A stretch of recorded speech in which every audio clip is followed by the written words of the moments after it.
It's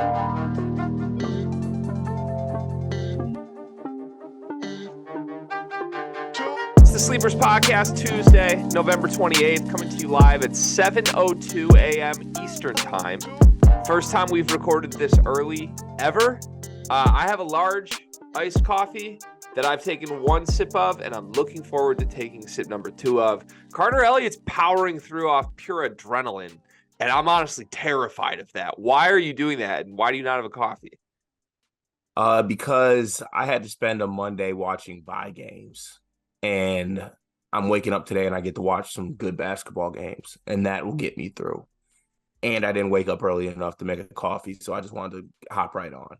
Got it. I'm going to give you the credit. I think you're a mental monster right now. Hey, full podcast episode here. That's what we're here to do. We may do a quick little recap of St. Mary's game. That's really the only game from last night that caught our attention. We have a bunch of previews up on the Sleepers Media YouTube channel right now for Tuesday night's game. Shout out to our good friends, Connor Hope and Riley Davis over at Heat Check CBB, who also got a couple of previews in the ACC-SEC Challenge up on the channel for us yesterday. You and I did 3 of them, so go click subscribe, get active in the YouTube channel. I think Kentucky fans discovered us yesterday. That's kind of fun. No, that's fun until it isn't.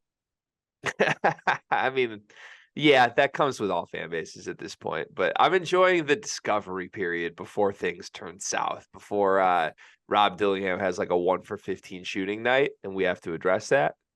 Yeah, it's like the honeymoon phase in a relationship. Like we get that with fan base. Like, oh, look at these 2 strapping young gentlemen talking good about my team. And then the one time one of their players blows it, we're the first to speak on it, and things don't go as well. Yeah, the moment I start tampering for Mike Woodson for Reed Shepherd, that's when I think they're going to hate me. I don't know when that's going to be, but it's going to happen. Ooh, okay. That could be a whole nother topic in itself. Like, you gave me Reed Shepherd, Liam McNeely, and then Whispers, Dylan Harper, maybe? I don't know. Should we do a weekly tamper time segment? Like just Tuesday tamper time? It's just who would we tamper with this week? Okay. I already have one in my head because that's how much of a sicko I truly am. It's easily Max to Indiana. Oh yeah, that's good. All right, that's an easy one. So if you could give another one that's not so obvious, I appreciate that. I just did. Mine's Reed Shepherd to Indiana. Why to Indiana though? I don't know. Why are we tampering so hard for Mike Woodson? Things are weird. Anyways, let's start the show as we usually do with your YouTube comment of the day. Cart, what do you have? Okay, I got it right here, but you just started a whole new thing. I need to know where Reed Shepherd is from because I want to say he's from Indiana, and then we like actually have something cooking. Why do I feel like he's from Texas? He's from Kentucky. We're cooked. He ain't never mind. And his dad went to Kentucky. He's a legacy player. Yeah, it's over. Yeah, never mind. Is it though? Yes, it is. Okay. All right, let's go here. Another good YouTube comment day per usual.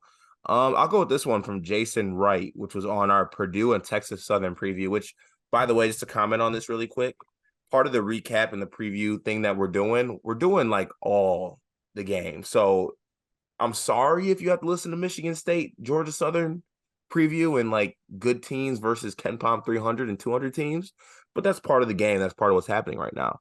But this comment is, y'all rock. You actually talk about basketball. You remind me of Mark Titus and Tate Frazier. I like that. You like that comp? Yeah, I'm cool with that. No, there's like I feel like I listened to those guys and they left a space in the 2-man game in the pod and roll. And what better than me and you to take that fill that void. They definitely did leave a space. I was an avid Titus and Tate listener. I may have shed a thug tear the day that they broke up, Cart. It may have happened, but they're both on to other things now. Are you just like making a loud breakfast bit right now in front of the camera? Is that what you're doing? Is it loud? Did you just no? It didn't make any noise, but like it was visually loud. Like you just teed me up with a softball Titus and Tate question just to immediately throw some emergency in front of the camera. Yeah, well, for those who don't know, I mean, it's like it's winter. Like winter's here. For the Game of Thrones fans, like winter's not coming.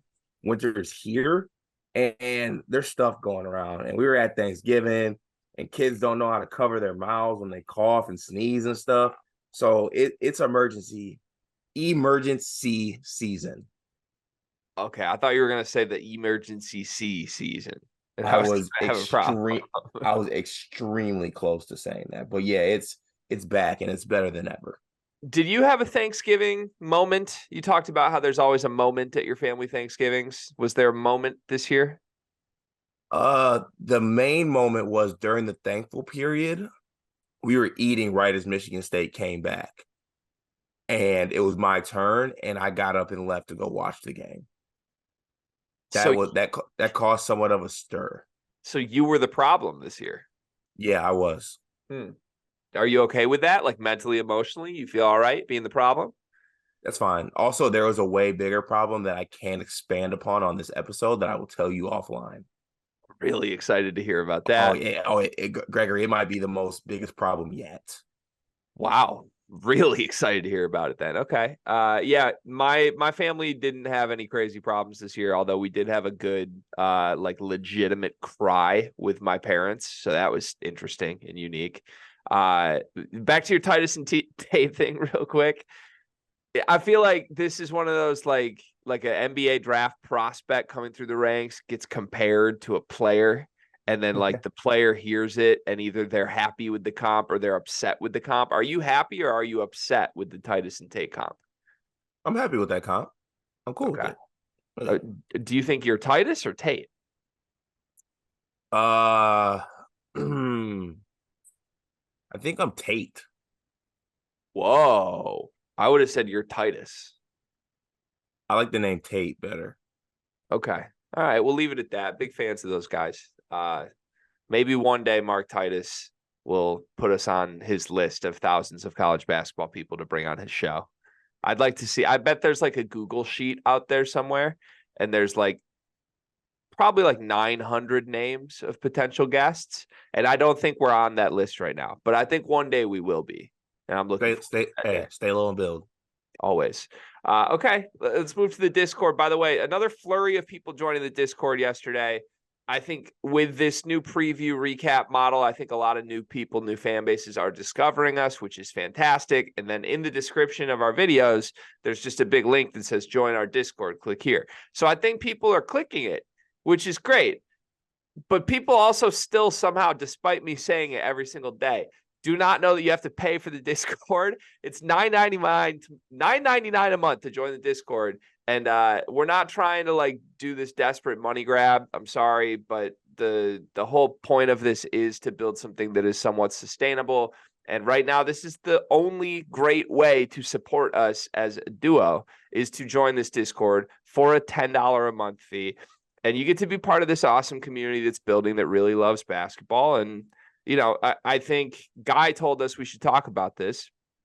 One of the benefits of this is there's a lot of activity when games are going on in the Sleepers Discord. I now look forward to this as like where I want to be engaging in the middle of a Purdue game or in the middle of a Michigan State game in a way that has never happened before. I think that's really cool. I think that's only going to grow. I think that's a great reason you should join the Discord. But yes, you have to pay. So, because I swear to God, my heart breaks every time I see 4 new notifications in the welcome channel and none of them actually convert to paid Discord members. It just crushes me, Cart. Yeah, the hop on the server notification is just, it breaks me. So like once you hop on the server, hop in your wallet and just throw the $9.99 out there and come join the Discord. And I sound like a broken record. Just give it a month. I promise you. Retention rate. You're not leaving. Besides Jeff Parks. We love you, Jeff. Which was on me, by the way. That was on me, Jeff. It was on me.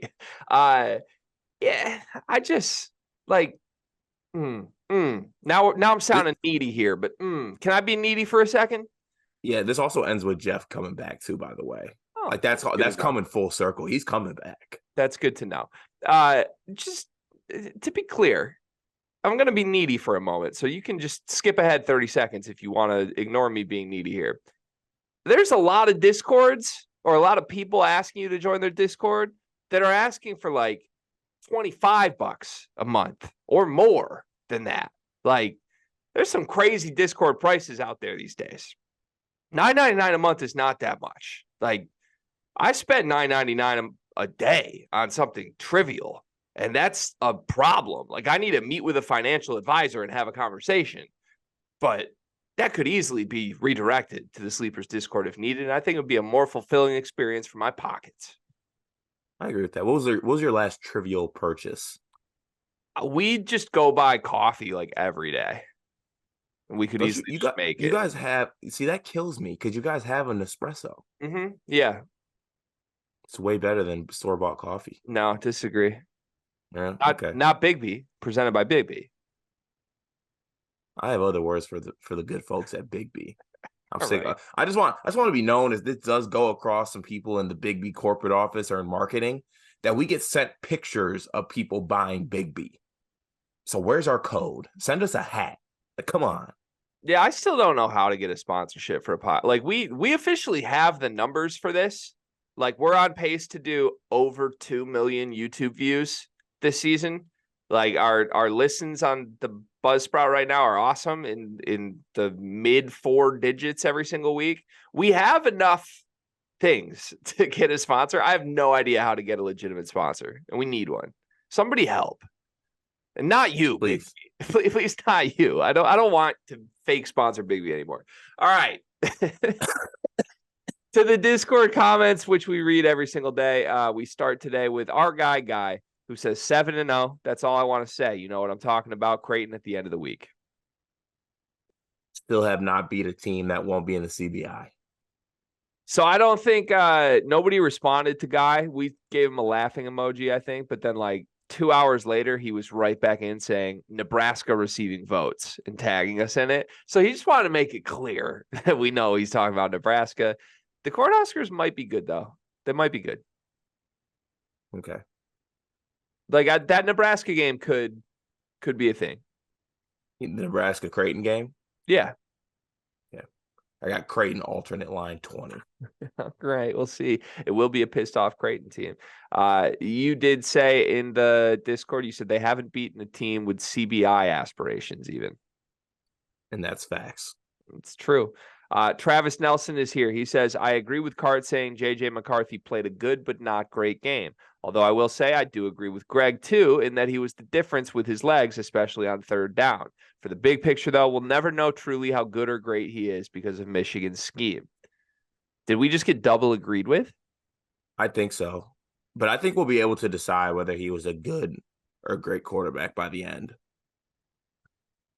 Yeah, but that's just legacy.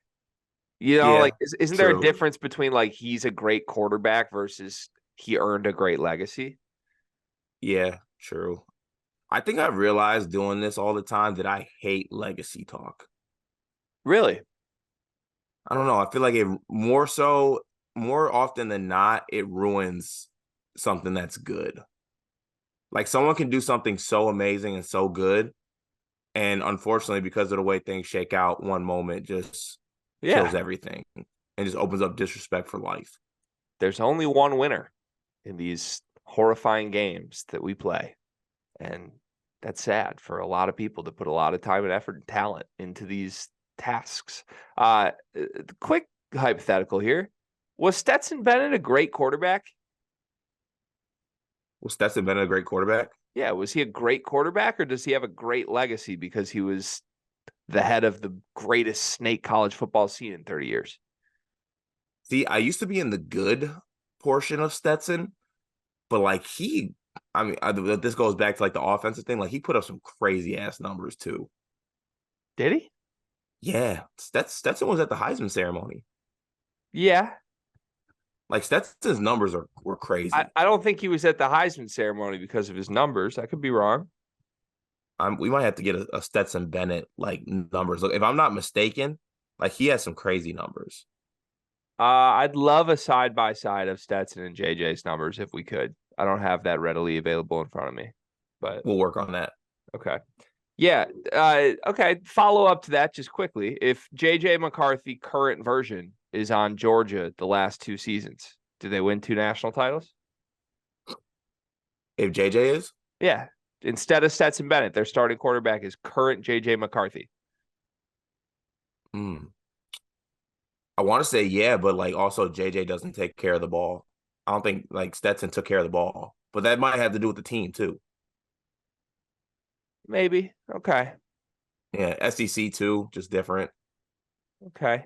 All right. So you're holding strong in the camp that JJ McCarthy's just not that great, No, he's good. He's not great. but he might not win a national title on Georgia because he doesn't take care of the ball. And like in the big moments. Like Stetson Bennett. like Stetson Bennett. I'm gonna numbers you real quick. Stetson Bennett 7 interceptions his last 2 seasons. JJ McCarthy 9 interceptions his last 2 seasons combined. can you do the touchdown thing and the yards thing on there too? JJ was better than Stetson his junior year. Stetson had a lot more passing numbers his senior year than JJ did. That's What fair. JJ have his junior year? How many touchdowns? 22 touchdowns to 5 interceptions, 2,700 yards. Okay. I mean 29 and 7 and 2,800 yards. His senior year was crazy. Senior year was great. Yeah, that was Second crazy. second senior year, he was 26. But Yeah, okay. Yeah, JJ's good. yeah, good, not great. Okay. Can I say one last thing to wrap it up? Great. I mean, You're good. gonna hate, Sorry. huh? Yeah, no, you're gonna hate this. JJ McCarthy, depending on where he's drafted, is gonna get some GM fired. Yeah, I do hate that. I think he's going to be a I pretty good know. NFL quarterback. You I think? think What'd he's you say to Tony. me? What'd you I say to think, me, Romo? yeah, I think he's Tony Romo. What about Brad Johnson? Mm-mm. I think he's a good starter, and I don't think he's not. I don't think he's a first round pick. I think he's a Oh, second or you don't? no. I think he's a second or third round pick because people Oh, are going to have the same concerns you do. I think he'll go second, third, latest fourth, and I think he'll immediately when he gets a shot, he'll be a good NFL quarterback. Not great, but good. You can win games with him. I'm telling you. yeah. I You're want to like see him in a like system that has. Purdy, I want to see him in a system that has him doing things. I want to see it. like throwing the ball and stuff. I'm telling you, the kid can hoop on the football field. I'm telling you. That's what I'm saying. Like, let's see him in someone that just like lets him just spin the rock. Has there ever been a moment that you've been like, he can't do this? Or are we just criticizing that he can't do it because he doesn't do it? Because well, there's also there. Have you ever thought there might be a reason that they don't do it besides yeah, having Quorum in the running game? The reason is they're 33-3 in the last 3 seasons, just handing the ball to Blake Corum. What more reason do you need? Because that helps them. Because if they unleash JJ, let him rock, Dog, it would hurt them. You correctly said it yourself. He's throwing to Roman fucking Wilson. He's not throwing to Marvin Harrison Jr. It would be just asinine to say, let's go throw the ball 60 times a game to Roman Wilson. Like, right. Okay. The fact that offense is even two-dimensional at all, throwing to Roman Wilson is a testament to JJ. He's a good quarterback. God can't damn get it. Can't get any receivers. So they don't want to play with a good quarterback. They want to play with great ones. Yeah, great receivers last 2 years. They graduated. Yeah, Ronnie Bell was sick. I mean, he's no Keon Coleman, that's for sure. No one is. I mean, damn, man. I hate why? Why is it 7:21 a.m. and I have to look at your smug little face sitting on here talking about how bad Michigan's quarterback is after this he's 33rd win in 2 seasons? He's good. How he's going to get an NFL GM fired. How the team doesn't throw what are we even doing here? It's ridiculous. Let's get some positivity in here. Fam is here to provide that. He says, fashionably late, what are your top 3 Thanksgiving food items? Stuffing, dark meat, sweet potato casserole. So you like a good dark meat stuffing? One could say. How do you feel about mac and cheese as a Thanksgiving food item? It's got to be made by the right person. Like that was another thing that upset me. my mother usually does mac and cheese, and she let my aunt kind of rock, let her have the pill. She just wasn't ready for the moment. She wasn't ready yet. Do you view that as an essential on Thanksgiving or no?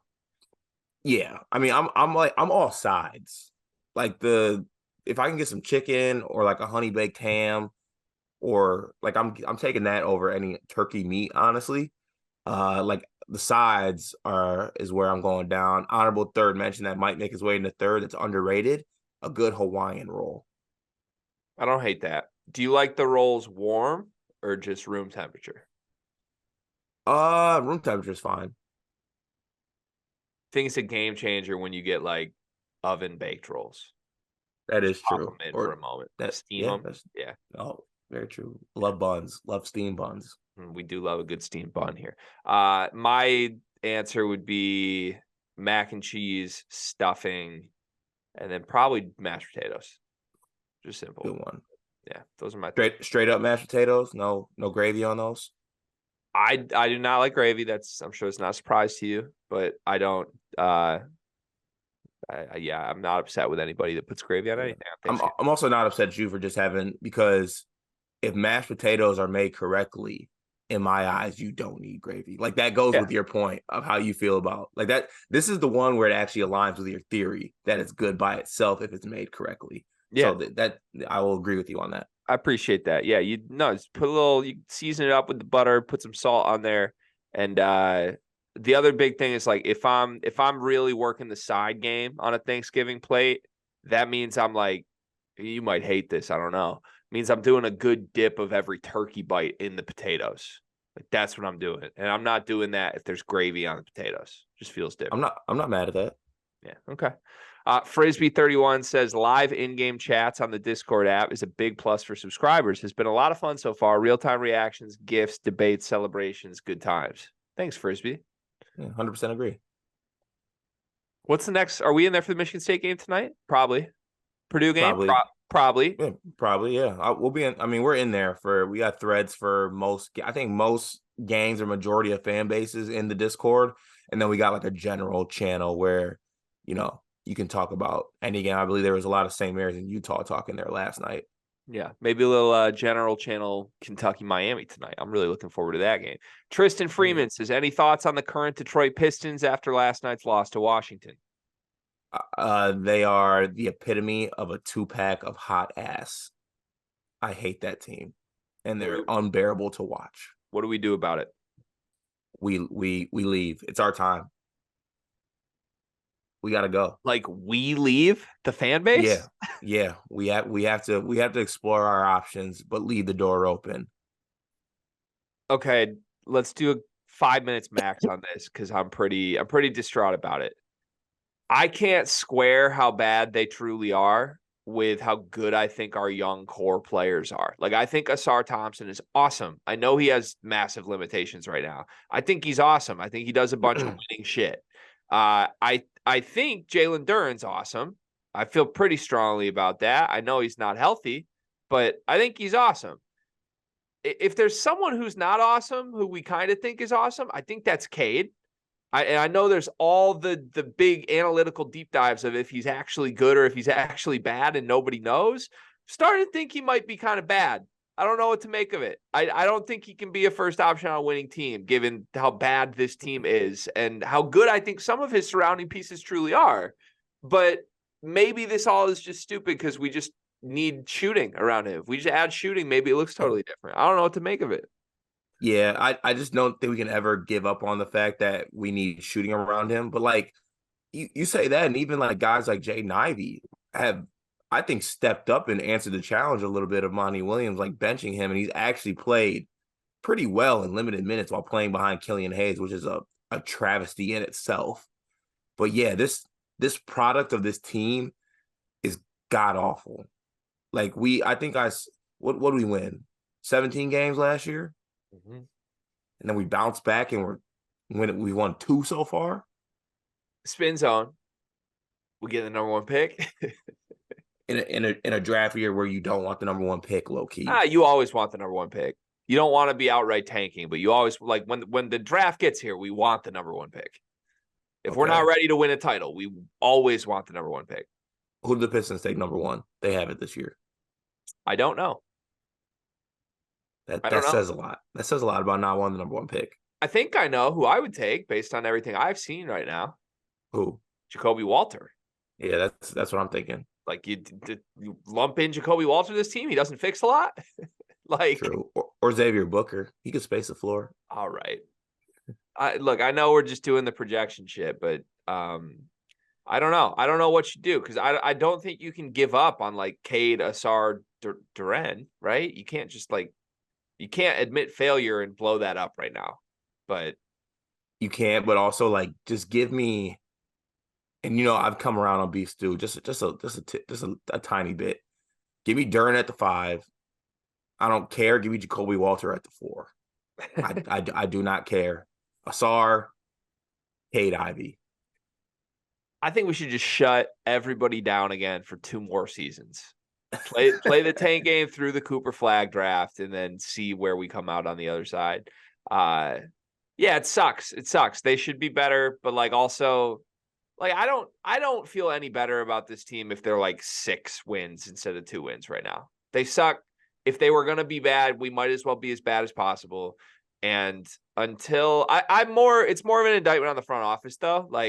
It might be time to part ways with the GM and Monty Williams already. I'm fine to part ways with everybody that's not Cade, Duren, Asar. We honestly probably should have seen the writing on the wall when the Suns got rid of. Why are we always getting coaches that are coming off great coaching years that get kind of semi-fired for no reason? We did the same thing with Dwayne Casey, won Coach of the Year, got fired. Monty Williams, Coach of the Year the previous year, fired. I still think Casey's a decent coach. And honestly, I think how bad Monty looks with this team right now shows you that Casey was a decent coach. Interesting. Yeah, there's a conversation to be had there. Who's your ideal Pistons coach, by the way? If you could get any name on earth to coach the Detroit Pistons, who's your ideal coach?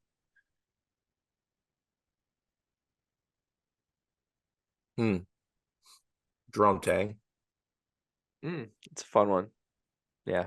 Mine's Tom Izzo, for the record. Guy says, given all of this talk about the features of this fabulous Discord, which listeners can join for only $9 a month, parentheses, an absolute steal, we should utilize the watch along channel more. Agreed with Guy. We need to do a live. You and I are going to sit down and watch a game and do commentary on it, and other people can audibly join us. That is a feature we can do in the Discord. We just haven't made a lot of time for it because we already dedicate so much of our lives to each other to do recaps and previews. Yeah, and actually interacting in the channel, because if it was the watch along, it'd be like this. Okay, all right, here. Guess we got WAP this half. All right. It should tell you how much our beloved paid members of the Discord are promoting the Discord for us here. Should tell you how cool the Discord is. Join the Discord, everybody. Links in the description. It's $9.99 a month. Don't forget it.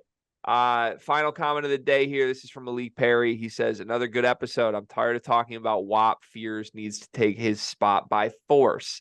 The only difference between them so far is experience.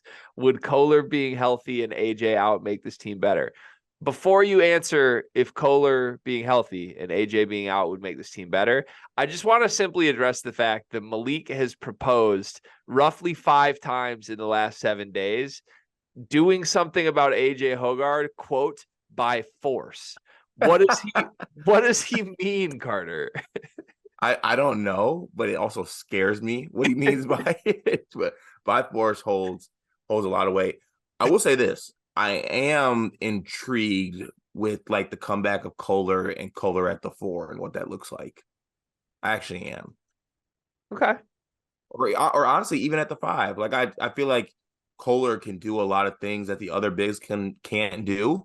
And also whispers the things you say he doesn't do well. He kind of does just as well as the guys that are playing now. So I also am excited for Jackson. I do think he's going to earn minutes. I do think that Jackson Kohler back means we don't even think about Xavier Booker ever again, though. We're adding another 4 that can actually shoot into the mix. Like that's if Kohler actually is in the rotation, that means we are never going to see Xavier Booker again this season. Add that to another reason why it's an absolute shock that we can't get Xavier Booker to play hard in practice. Openings, opportunity, there for the taking. Didn't want it. Yeah. All right. Tough. If you want to hear our full Xavier Booker thoughts, you can go listen to the Michigan State segment of the preview of the Georgia Southern game tonight. That's all for the comments portion of the show today. Thank you to everybody in our Discord that supports the show. Let's get to the topics card. The ACC-SEC Challenge kicks off today. This is a 2-day event now, Tuesday and Wednesday. I have a full preview from a betting perspective of all 14 games of this event. That's available up on the Action Network. I tweeted out yesterday, so go find that on my Twitter profile if you want to see that. But what I would like to do with you is go game by game through every game that will be played in this event, and I want to do a quick pick. I want to do a quick winner. What do we expect? Just kind of fly through these, give our predictions, and we'll see how many of these you and I are on the same page for. It should be noted, every team in the SEC plays in this event. Every team in the ACC, except for Louisville, plays in this event, which is hilarious. And this is the first year of the non-ACC Big Ten Challenge. RIP to the Big Ten. Some are saying this is like the fork in the moment, or the stick a fork in a moment of the Big Ten is cooked. I am saying that the Big Ten wins this event by default and that the ACC is scared. So do you have any thoughts before we get into actual games themselves on the ACC-SEC Challenge? ACC as a conference, traditionally known as smoke duckers. I'll just say that. Any specific people or teams that you associate with the ACC that fall into that category for you? Top to bottom, just a bunch of smoke duckers. All right. Okay. All right. Let's get to the picks portion. This starts with there are some really, really good games. There's also some like really games. So just bear with us here. This starts with Mississippi State at Georgia Tech. Mississippi State, 21st in the country, 6-0. They are 8.5-point favorites. Who do you like in this one? I like Mississippi State in this game. I actually like this Mississippi State team. Interested to see what they look like when they get Toulouse Smith back. Because I think he's a really, really good player. But I like what I see from the Mississippi State team. Hubbard's good. They got some JUCO guys. Jans is a good coach. I like this Mississippi State team. Okay. So you think they win comfortably on the road? I think they win the game. It is on the road. I see the spreads at 9. That's a lot. I feel like Georgia Tech might be a little bit sneaky good. Miles Kelly, who is on my fantasy basketball team for Sleepers Fantasy League, really good player. Stoudemire's in his first year as coach. But I would lean Mississippi State, honestly, covering even 9 in this game. Yeah, I love Mississippi State to cover. I love it even more now that you said Georgia Tech's best players on your fantasy team, which is one of the worst organizations I've seen from a fantasy. What are you talking about? I'm not in last. There's 24 teams in the league. I would hope you're not in last. Yeah, and I'm in like playing game territory right now. Okay, yeah. I mean, that's not making me bet Georgia Tech in this game. I mean, you're talking crazy spicy for someone who's in like 12th place. Whoa. 2-1. I'm top 8 in this league. That's where you want to be. Okay. I took a tough L to Traveling Gonad, who has a great team. He took about 9 players that were on my list every single round. Hey, I have a number for most of these games since I did the research before writing this. I like Mississippi State to win and win big in this game. They are really good at guarding 3-point line. Opponents shooting just 24% against them on the season. Georgia Tech can't shoot. Really bad team, 269th in the country in 3-point shooting. I don't think they're going to get anything going from deep in this game. Mississippi State's actually good. We'll take the Bulldogs. So 1-0 SEC. We're aligned on that one. To game number 2, it's Notre Dame, South Carolina. Who wins this one? Shrewsbury, kind of a moment for him. He could come in and have a big upset here. I love my guy Shrews. This roster's so bad, South Carolina. Okay, but Notre Dame did already get the upset, like marquee win against Oklahoma State. So we know they can do it. That was kind of eye-opening. Wait a minute. Is this spread 10? It 7.5. Oh, okay. I don't know what website I'm looking at. I think Notre Dame will cover. 7.5? Now I'm switching up on here. I do love Marcus Burton. He's fun. He's like Malik He's Mack fun. if Malik Mack was less good. Malik Mack is the barometer now. Yeah, for I think so. 140-pound freshman guards. Yeah. I still think South Carolina wins this game at home. Yeah, I think Carolina wins and covers. Once again, I think three-point shooting could be the difference. South Carolina is 21st in the country in three-point percentage. They make 39% as a team. Notre Dame's three-point defense stinks. They leave guys open all the time. So I think Carolina is going to have a lot of opportunities to hit shots from outside the arc in this game. That's 2-0 SEC. Just noteworthy. I mean, again, ACC ducking, certain conference here. Really? Are we sure about this? 2-0 to start. All right. LSU at Syracuse. I can't shake Syracuse. I can't shake them. You came out with the statement that you were done. Every time I'm done, they keep pulling me back. I love them. I think this team's awesome. They're not awesome. They're objectively horrible, but I think they're awesome, like aesthetically awesome, and they hate each other. They're objectively not aesthetically awesome. So I don't know what to make of it. It's like my toxic girl. I just can't get over, man. Like they're so sexy. I love it. What do you think? I don't know. I don't think LSU is very good. Like Will Baker's their only good player, and I think he's pretty bad. Yeah, I don't think LSU is very good, and also LSU hasn't played that great of teams either. At least Syracuse has like the Maui Challenge under their belt. I think that Syracuse wins this basketball game. Okay, Syracuse is 1.5-point favorites. I'm also going to lock in Syracuse. It's in my daily picks today. I have them to cover. I do. I just think there's going to be a moment in this game where like Syracuse looks up and realizes they're not playing Tennessee or Gonzaga and has a moment of clarity of like, oh, hell yeah. And LSU looks up and realizes they're not playing North Florida and has a moment of like, oh, shit. And I think that's all that's going to matter in this game. Ultimately, Judah Mintz and JJ Starling got to deliver. I do think when people worry about Syracuse's body language, I think you only need to worry about their body language when they're going through some tough times. I think this is a team that could have some front runner energy where they jump and win a big game and the body language looks fantastic. So hopefully tonight, that's what happens for my Orange. To the game of the night, Miami, Kentucky. This is at Rupp Arena. We have a full preview of it up on the channel. This might be the first one we disagree on unless something has changed since last night. Who do you got here? I have Kentucky in this basketball game. I don't know if they'll cover, but I think Kentucky wins this basketball game at home, national TV. Miami's a really good team. They have the young guns. They make a statement win at Rupp for the young Kentucky Wildcats. Okay, yeah, I'm going statement win at Rupp for the old Miami Hurricanes. Old versus young, give me old every time in this era. I am laughing because somebody in the comments on our preview, I had a quote where I was like, Miami has a bunch of 23-year-old dudes. Somebody said literally no one on Miami is 23 years old. It's a phrase. I just want people to know that's more of an aura, okay? You got to give me a little leeway here. When we say 23, we don't mean 23. We mean old. I like this Miami team. I think they're a big game team. I think Kentucky has essentially pissed away 2 bad performances against the 2 teams with a pulse they've played this year, including the game against Kansas, where everybody came away really impressed with Kentucky, but they blew a 10-point halftime lead to Hunter Dickinson. I think Miami shows up. I think this is a really fun offensive game. So give me the Hurricanes in the upset win. I have this now 2-2, 2 ACC, 2 SEC. You have 3-1 SEC.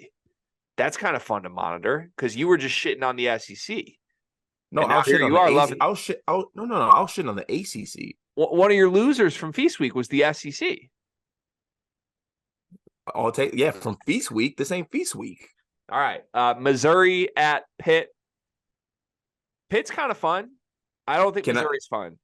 Can I ask you one simple question? Which team has a player by the name of Bub Carrington? Pittsburgh. Okay, give me Pitt. Yeah, I like Pitt a lot. This is one of the first ones that I don't like the team to cover that I think wins the game. I think Missouri covers whatever the spread is here. Actually, no, I don't. Sorry. KenPom had Pitt favored by 9. This line is all the way down to -5.5.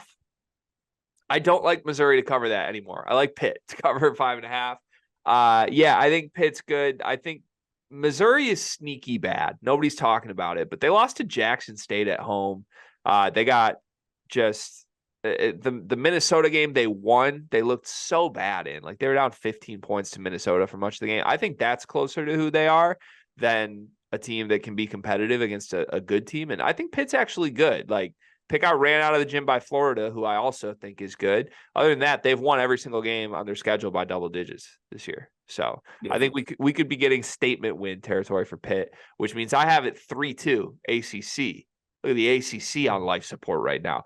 NC State at Ole Miss. I think this is the game I'm least excited for in this event. Who do you got? So Ole Miss had a dogfight with University of Detroit earlier in the season, and UAD is one of the worst teams in the country.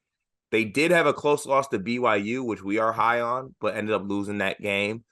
I do like some of the guys that NC State has. Like, I think their guards are like objectively fun to watch. It is at Ole Miss, but I think I would lean NC State. Like, I think Ole Miss isn't that good. They don't have a lot. They don't have some of their guys with waivers yet. I just don't think they're that good.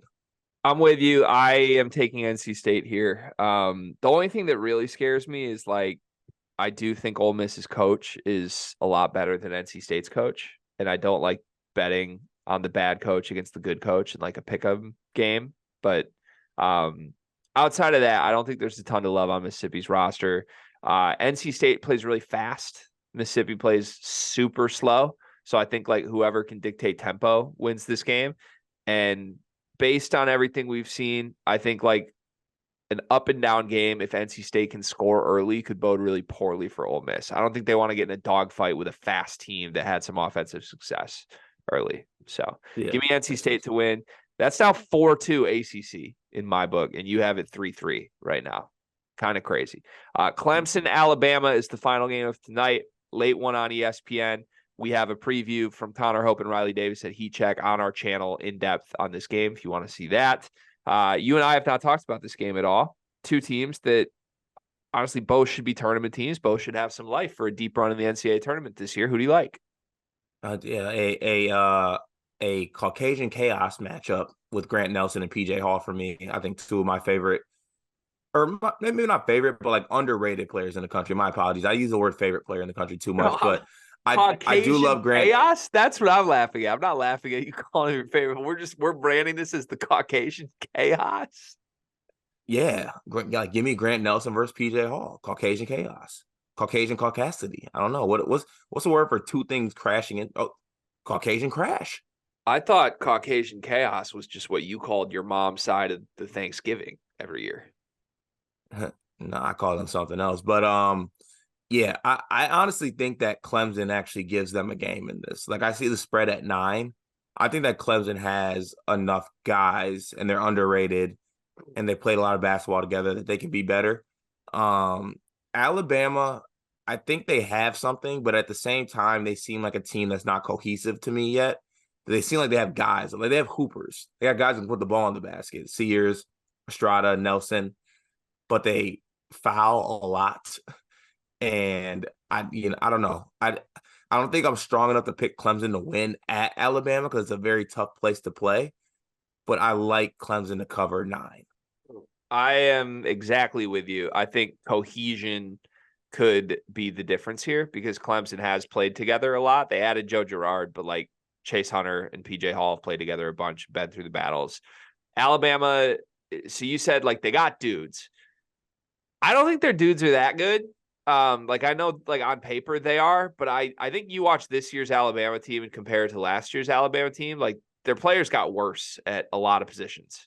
And maybe that changes by the end of the year, but, like, with all due respect to Aaron Estrada and Grant Nelson and anybody else who's on the floor that's not Mark Sears for Alabama, like, I think these are steps backward from the guys who are now in the NBA that played on this team last year.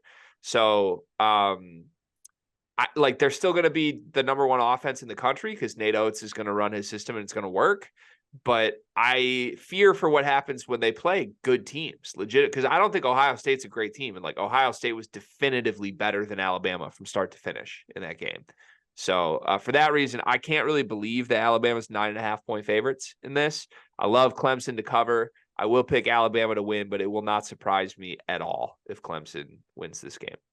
So, okay, 4-3. At the end of day one, I have it ACC 4-3. You have it 4-3 SEC. Today, number 2, where we start with the best game of this entire tournament, in my opinion, or whatever you call it, event. Tennessee, North Carolina. I mean, you and I clearly don't trust North Carolina, but do we still trust Tennessee? I trust Tennessee more than I trust North Carolina, and I will go with Tennessee to win this game. Okay. They don't win it without 2 great halves from Connect, though, right? Like they can't win this game with another stinker in the second half from Connect. I think they still could. Really? Yeah, I do. I'm out on my Tar Heels. Okay. Yeah, I guess until they win this game and I'm back in, but I'm out for now. I think Tennessee's defense is the best in the country, and I think North Carolina will struggle with that. So I'm with you. I'll take Tennessee. I feel like I have to take Tennessee to make sure the SEC has a chance to win. I can't have the ACC win this in my head. 4-4 in my rankings. To Texas A&M, Virginia are Aggies, except I hate them right now. But normally I would really be looking forward to this game with the Aggies. Aggies. We don't have lines for the Wednesday games yet, so we might have to just do a little KenPom projecting. KenPom has Texas A&M as a 1-point underdog in this game. I can't bet Texas A&M money line fast enough. Even without the 2 guys, though, without Radford and Coleman? You think they'll both be out? I don't know. I don't know what's up with them. I was a little upset they didn't play. Even without them, I feel like Virginia just doesn't have the guys to me, to be honest with you. Like if a team like, and this is no shade to them, but like if Wisconsin can run Virginia out of the gym, I think Texas A&M can run Virginia out of the gym. Okay. Yeah, Virginia has just 97 points in their last 80 minutes of basketball against Wisconsin and West Virginia. I don't love that. Texas A&M is like not a great defense by any means, but they're physical. They're tough. So I will be betting the Aggies on this one as long as they're not like 3-point road favorites against Virginia. Then that scares me a little bit. But give me A&M to win. That makes it 5-4 SEC for me, 6-3 SEC for you right now. We have Florida Wake Forest in what I am deeming the Tyree Appleby Bowl. Ah, nice. Good call by you. I'm going Florida in this game. Are we in on Todd Golden this year? No, never. I'm in on Todd Golden's. I'm in on Todd Golden's team though. Okay. Well, that's kind of, by transitive property, you're in on Todd Golden. No. I think no? he just okay. I think he was like playing the transfer portal slot machine, and like he kept pressing the quarter slot go button, and then like the right combination, like the 3 cherries popped up, and now they have a pulse. Like that's, I'm not giving the person who pressed the button credit for the 3 cherries being cherries. Got you. Okay. Yeah, but Florida to win this game. Like, yeah, Todd Golden, well, he deserves so much credit for Riley Kugel being good, and he didn't play him until the final week of last season. Like, what are we doing? I like Florida in this game. I do think Florida is actually good.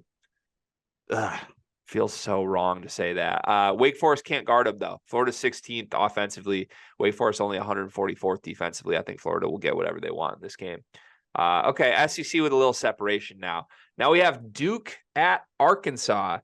Kind of a like critical come together moment for the Muss Bus early in the season. Arkansas sitting here just 4-3. Pretty disastrous week last week. Tremont Mark was in the hospital. And now in comes a Duke team that we've repeatedly said is soft on the road against a desperate Arkansas team. I don't know, man. What do you think? Yeah, let me scan my Metro card, or insert my bus token to hop on the Muss Bus for this game. This is the perfect storm for Arkansas. Things aren't going well. They need a win. They get to play at Bud Walton, which is one of the hardest places to play, and they get a team that is soft. Like, they are going to smother this Duke team, and I think that Duke's going to crumble under the Bud Walton and Arkansas style of play in this game. I think Arkansas wins this basketball game. All right, I think you might have just talked me into it, but coming into this segment, I was on the opposite side of this, strictly because of this. This is the last 4 times we've seen Arkansas play basketball. A loss at Bud Walton to UNC Greensboro. A double overtime win over Stanford, which should have been a loss, other than some crazy luck. A loss to Memphis, a 15-point loss to Armando Bacot and RJ Davis. That's just a bad basketball team. Like, I don't care about the rest of it. And now you take Tremont Mark away. I don't know if he's playing this game or not. I would assume he's not, based on the fact that he was stretchered off the floor the last time we saw him. Like, if they don't have Mark, I'm assuming he's playing. If they don't have Mark, though, they lose this game, right? I'm actually under the conviction that anybody could be out there for Arkansas for this game, just because this is what they do. Like, so things are down. They get in Bud Walton. They play a big game against a really big team in Duke, and they turn it up. I mean, they turned it up against Purdue in that exhibition. It's just kind of what they do. So this is a fade Duke for you, not a love Arkansas. This is just a fade Duke and it's kind of believe in Arkansas. It's a little combination of both. Okay. Mine's a fade Duke, but it's a fade Arkansas more. Give me Duke. I think Duke wins and covers, even though they're soft.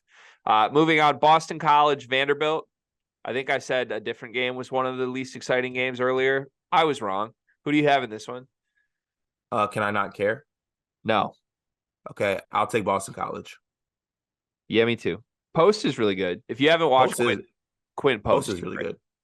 Yeah, he's really good. He needs to go somewhere else. Yeah, kind of should have. Ken Pom, by the way, has Vanderbilt winning this game by 1. This feels like a spot where Boston College is going to be favored on the road, and maybe that's a weird little betting spot to look at. But Vanderbilt is bad. Yeah, well, last we saw Boston College, they blew a 7-point lead to Loyola. So that's true. Tough spot. Georgia, Florida State. I just picked Boston College. That means ACC. And I just picked Duke right before that. How many left do we have? We got 2 games left. I think I might be 6-6 right now. You are 6-6. Oh, my God. I'm terrified. Georgia, Florida State. Who wins? I think Florida State at home wins this game. Do you think Florida State might be, like, good at all? Like, any chance they're actually good? They're sneaky good. I was impressed with their win against Colorado, a good Colorado team. Yeah, me too. I think Georgia's offense is like horrific. Just want to say that. Like they're making 29% from 3, like really, really low, almost 300s in like effective field goal percentage. I just think they're bad. Like RJ Melendez is one of their best offensive players. That's really bad. Florida State should shut them down defensively at home. Run away with it. Give me Florida State. I'm now 7-6 ACC. Holy shit. Virginia Tech, Auburn in the final game of this event. I sneakily like this game. Like I sneakily kind of like these teams. Virginia Tech's coming off a pretty big loss to FAU, but FAU was kind of rolling. I think any team would have lost to them. Auburn, one of the guards that I'll never be able to shake. I won't be able to shake that team ever as long as Aiden Holloway is still employed by them. But I love Couture and I love Padula for Virginia Tech. I'll probably flip-flop on this one by the time game time comes around, but I think right now at Auburn, I'll give them the edge for the home court advantage. I think it's got to be Auburn right now. Virginia Tech, when they've been bad, has been really bad. Like they got ran out of the gym by Florida Atlantic before Florida Atlantic was playing well in this game. They have been impressive. Like they beat Boise State and Iowa State. Both teams are good teams. But Auburn, to me, at home, they should win. I think this spread could be like 9 or 10, though. And if it's that, really, you got to look at Virginia Tech. Yeah, very true. Yeah, we'll see. All right. Fun segment. So I have a tie, and you have what? Yeah, the SEC? I have the SEC winning, I think, by 2 games. Okay. Maybe 3. Overall excitement level for this event? Like, are you into this? Yeah, I'm into it. I'm pretty excited. I think there's some good matchups. Okay. All right. Good. Me too. Are you excited? Yeah. It doesn't move you? Yeah. I don't know. I think there's 2 games I'm like really pumped to watch. The rest I'm just kind of like, yeah. Okay. Yeah. Okay. Moving on. The AP poll updates came out yesterday. And I was alerted to this not by seeing the poll. I was alerted to this by tweet notifications from our Sleepers Media account that were tweeting, just some pretty cringe-inducing puns is what I would call it. Apparently that was you on your game there. You had to address this in the Discord. You wanted to air your frustrations about the AP poll using the Sleepers media account to do so. I'm trying to find the exact tweet. I can't even find it. Did you delete this tweet? No, you said Associated No, Press, more like Associated Mess. Am I right? that's pretty good. Why are you upset with the AP poll? Because I personally don't think that anybody should have got number 1 votes outside of Purdue.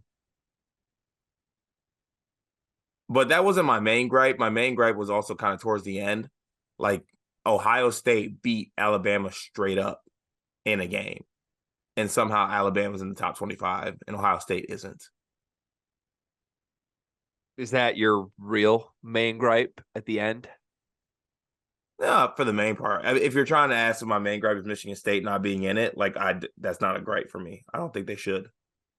I don't believe you when you say that. Why? I don't think they should be in it. I don't think you'd be tweeting like meme jokes from the Sleepers account if this wasn't about Michigan State. I don't think you care enough.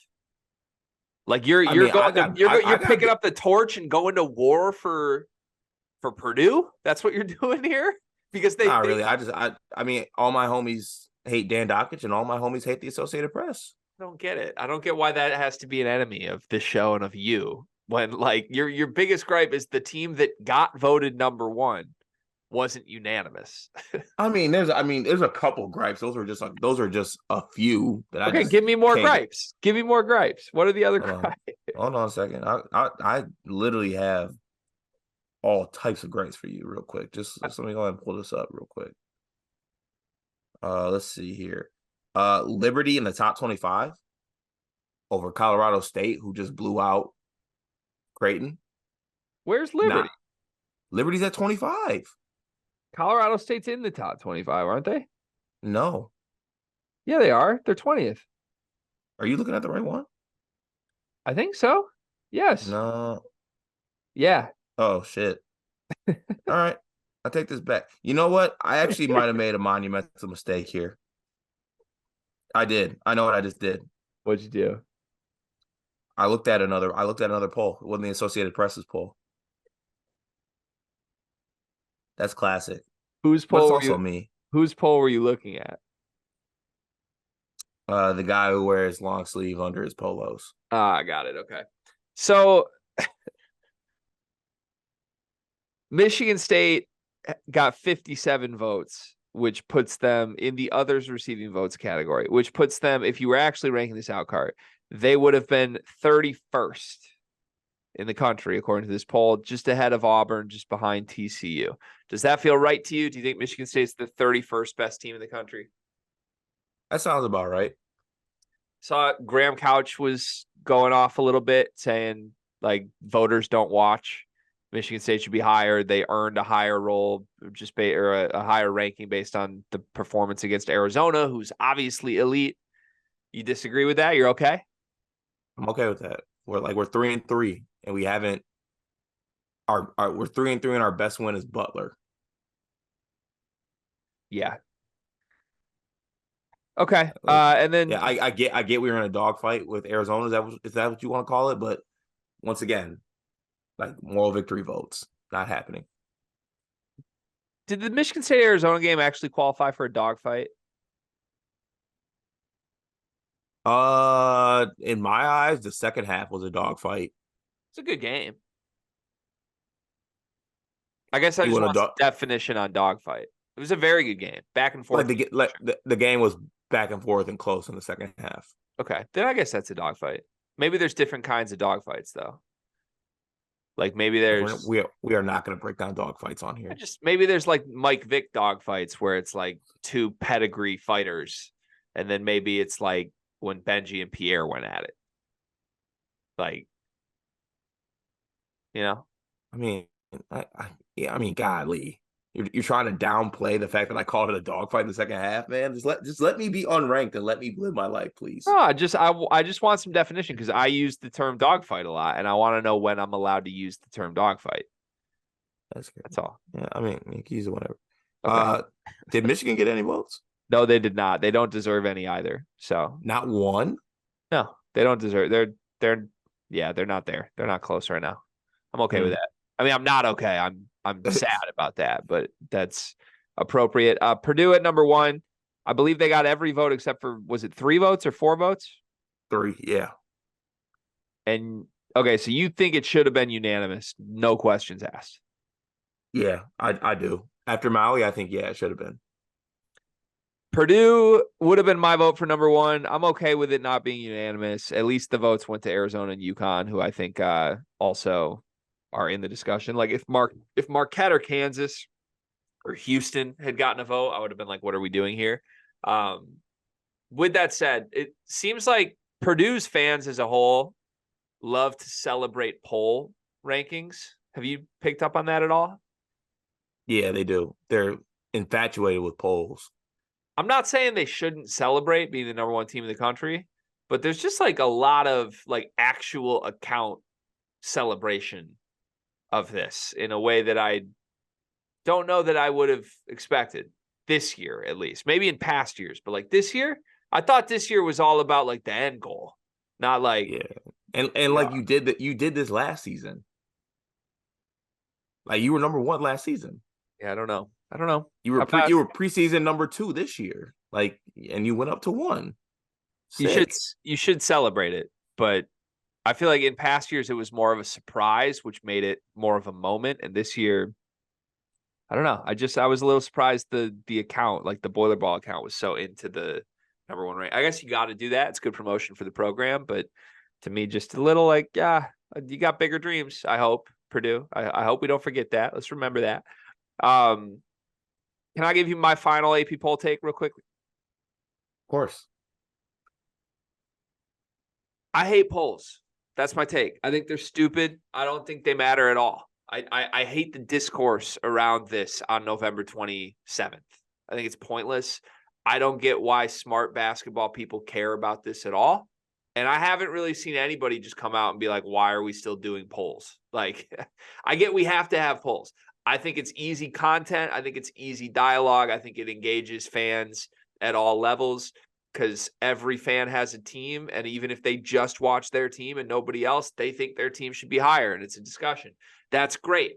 I just think it's completely pointless. Like there's people that are really upset online about their team coming in 25th and not 23rd. It doesn't matter at all. It straight up does not matter at this point in the season. Doesn't matter if you're first. It doesn't matter if you're fifth. It doesn't matter if you're in the others receiving votes. I don't care. I don't care that Michigan State's unranked. I wouldn't care if they were ranked 15th. Doesn't matter. And the truth is, with where this sport is right now, there's 5 great teams, and then there's a bunch of just like good to average teams. Like there's not a huge difference from the team that's 10th in the country and the team that's the last team in the others receiving votes right now.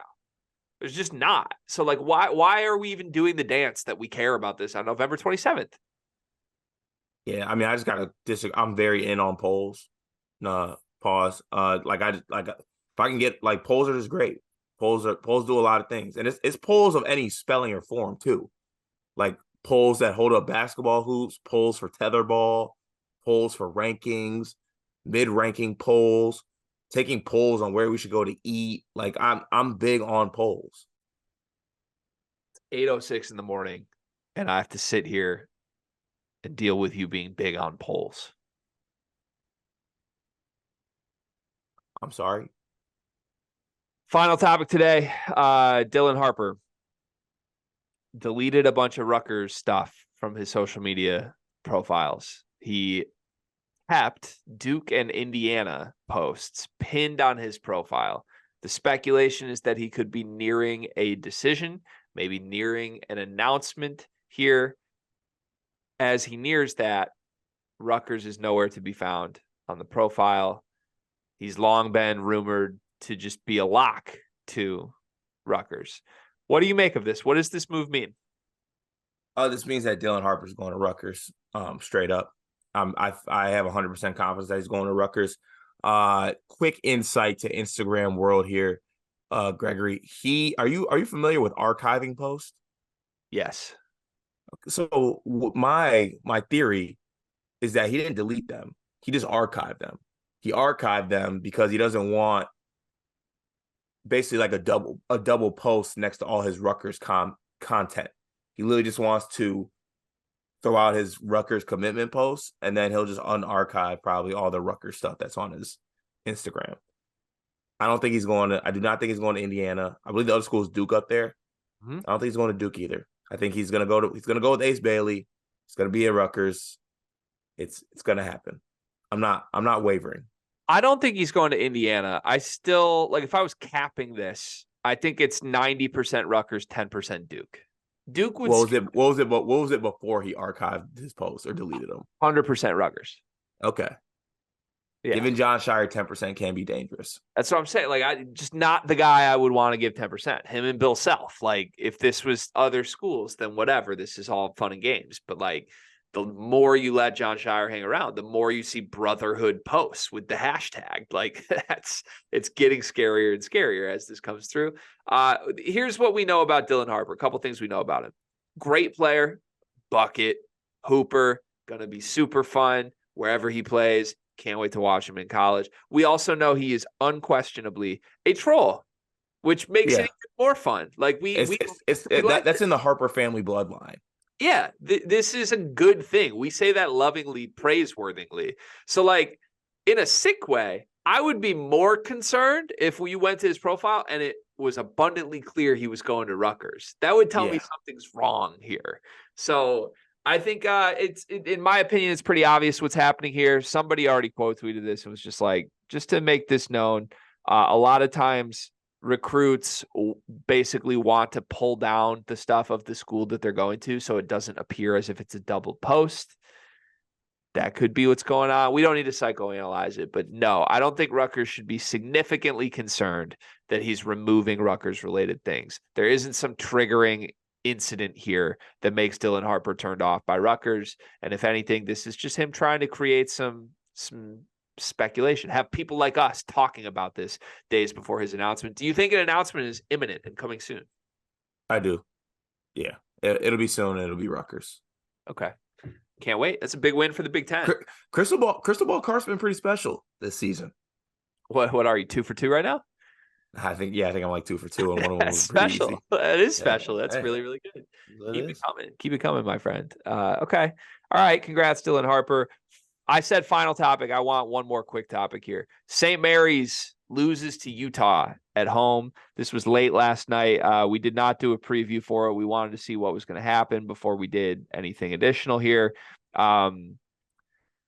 Is it time to be fully out on St. Mary's? Everybody loved this team in the offseason. You're out? Yes, it is.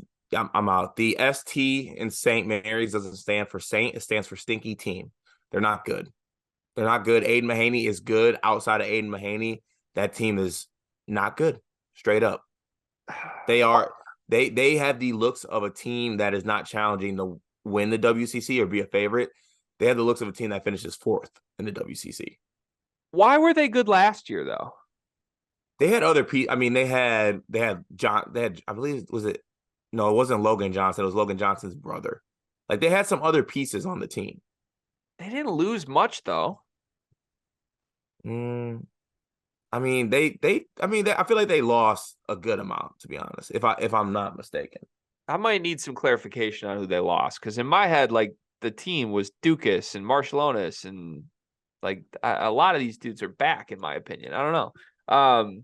The most troublesome thing for me from this game is that Aiden Mahaney was great. He started 6 for 6 from the floor, and they couldn't create any separation. They were trailing in a game that Mahaney couldn't miss.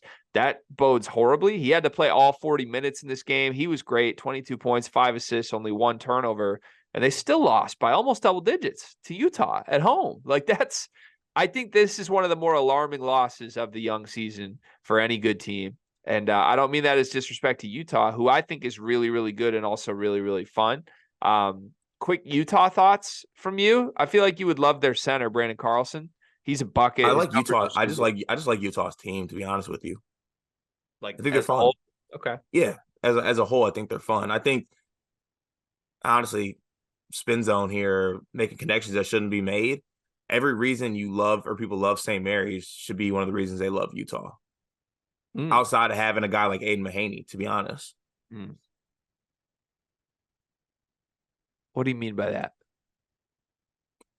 So a bunch of fun Yeah. Okay. Got it. Yep. guys Thanks. that play Got it. well Yep. together. Yeah. Yeah, Got it. you know what I'm saying? Yeah, like a man bun running around, just sniping threes. Yeah, just like a Okay. good Yep. Yep. a Got good it. concoction, Got it. a good concoction of Caucasians. Thanks. Yeah, you really had to get there. Okay. So St. Mary's, in your You mind, let me. call it right now. Not a tournament team or a tournament team? Tournament team. How do we get to that after everything you just said? Because I think that they won't be an at-large team and they'll go all out and they'll somehow find a way to win the WCC tournament. I mean, they have to at this point. I think they have already crushed their resume enough. They're not going to get enough points in conference play unless they win the WCC tournament or regular season. I don't think they're a tournament team. I think they've stamped their ticket out unless they do one of those two things. So you're saying they will do one of those two things? Yeah, I think they will win the WCC tournament as like a 4 seed. Okay. I got something I think is more likely than that. Talk to me. Aiden Mahaney shuts it down in February, enters the portal. We see him elsewhere next. I think this team stinks. I think the wheels are going to fall off. I think we could see like a 14-16 season. And if they're 500 or have a losing record, I think Mahaney's gone. I think there's a lot of people that would love his services at programs that are not St. Mary's right now. I feel bad for him, to be honest. He was spectacular last night, and it just didn't matter. They're just not good enough outside of him, which is kind of crazy. Yep. So Utah is good, though. Don't let that be lost in this. Utah is a good basketball team. It is what it is. All right, one big thing presented by Big B. What do you got today? It's getting cold outside, like I stated. If you have the means and you're not paying for our Discord, take that $9.99 and go get your car an automatic starter. It's a game changer.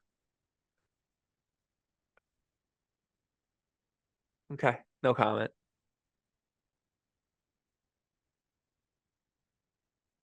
Is it that much of a game changer? I'm sorry. Is it? I mean, getting into a warm car, getting into a cold car, yeah, game changer. Tells me all I need to know.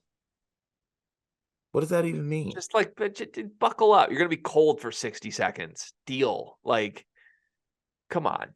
What life of luxury do you need to get into a car at the certain temperature? Like, come on. You handle your fake adversity and get into a cold car. I don't put a coat on. Get in the car. I'm not even a coat guy. I want to get in a warm car and I want to fire up my heated steering wheel and heated seats. So go ahead and do that. But don't be one of those people that's like, oh no, I need to give it a minute. That's ridiculous. Don't tell me you're a give it a minute guy. I'm gonna give it a minute. That's so horrible. That bodes horrible for us as a podcast going forward. This might be our Titus and Tate moment, honestly. This automatic starts on car. Yeah, I can't align myself with a give it a moment guy. I can't do that. I thought we were tougher than that. I thought we were from the trenches. That's not a trenches move. That's a granite countertops move. I mean, that's fitting. I mean, there's nothing wrong with granite countertops, but like, no. I mean, we're a stay low and build podcast. Let's make it unequivocally clear. I'm not from the trenches. Right. And we've been very vocal about it's we're not going to pretend that. But like, I don't know. We're a stay low and build podcast, not a stay low and give it a moment. So I can this is fine. I know what I'm getting you. I know what I'm getting you for Christmas now. I'm getting you an automatic starter. I'll never use it. I literally won't use it. Not gonna. Now will then. Mal already has one and uses it. Exactly. You don't want to throw your sweet daughter Murph into a nice. Oh, that's different. That's different. Don't play the daughter game. That's different. I have to. What? I have to pamper my daughter. I have to take care of her. I have to make sure that she is comfortable in all settings. Exactly. But I don't have to do that with myself. You can't take care of her and be comfortable unless you're comfortable as well. I'm comfortable being uncomfortable because I'm built different. Okay, that's what it is. My one big thing is I think it goes unsaid too much for my liking. How good and how lovely it is to just sometimes sit down and have dinner together. Like nice family dinner. Yeah, there's just like a little hustle and bustle going on, and we make such a big deal about like holiday meals with the big family, right? And there's nothing wrong with that. Like I enjoyed all of my big family holiday meals with extended family over the week. That was great. Loved them. But it often goes unnoticed how critical and how fun and how important it is for a smaller family, just a wife and a husband and their 6-month-old daughter who's now eating bananas, to just sit down and do it together, right? Just do it together. Yeah. And I don't do that enough. We just eat on the fly way too much because there's too much going on. But had a nice little sit down meal last night. It was great. It was a lovely time. Love that. What was on the menu for you, not Murph? We went and got tacos. I went up and picked up Taco Bob's. Taco Bob's, of course. Yeah. It was good. Lovely. Yeah. Great meal. Although they did forget my chips. That was the heartbreak. I mean, that's a credit to you for once again not letting adversity get to you. That would have ruined the family dinner for me. Yeah, we hung in there. It was good. All right, Sleepers Podcast. Now I'm up and it's 8 a.m. That's a weird feeling. We'll see y'all tomorrow. We'll have more recaps. A bunch of Tuesday night's action will be recapped on the Sleepers channel late tonight. So stay tuned for that. Have a great Tuesday, everybody. We'll see you tomorrow.